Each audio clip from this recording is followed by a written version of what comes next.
আজকাল কিছুই ভালো লাগছে না, পড়াতেও মন বসছে না, সামনে পরীক্ষা তাও কিছু পড়তে ইচ্ছা করছে না, কোনো কাজই ভালো লাগছে না। দেখেছো চোখ মুখের কি অবস্থা হয়েছে আমার? মনে হচ্ছে ডিপ্রেশনে চলে যাচ্ছি জানো। কি? কোথায় যাবে? ডিপ্রেশনে? এই দেখো, কান খুলে একটা পরিষ্কার কথা শুনে রাখো। সামনে পরীক্ষা, পরীক্ষা শেষ হোক, তারপর যেখানে খুশি যেও। এখন চুপচাপ গিয়ে পড়তে বসো আর আমাকে কাজ করতে দাও শান্তি করে। আরে বাবা, আমি কোথাও বেড়াতে যাওয়ার কথা বলিনি, আমি ডিপ্রেশনের কথা বলছি। ডিপ্রেশন মানে বোঝো না নাকি? হ্যাঁ হ্যাঁ, আমি সবটা এখন পরিষ্কার বুঝতে পারছি। এমনি এমনি তোমার চুলগুলো পাকেনি, সবটা জলের মতন পরিষ্কার এখন।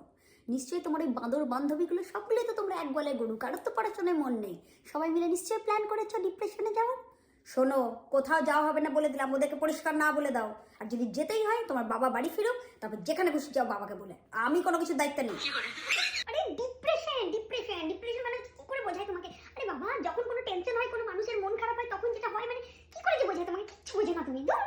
তা তো বলবেই রে, মায়ের তো এখন বয়স হয়েছে, কত নতুন নতুন বন্ধু বান্ধবী আরো না জানি কত কিছু উঠেছে কপালে।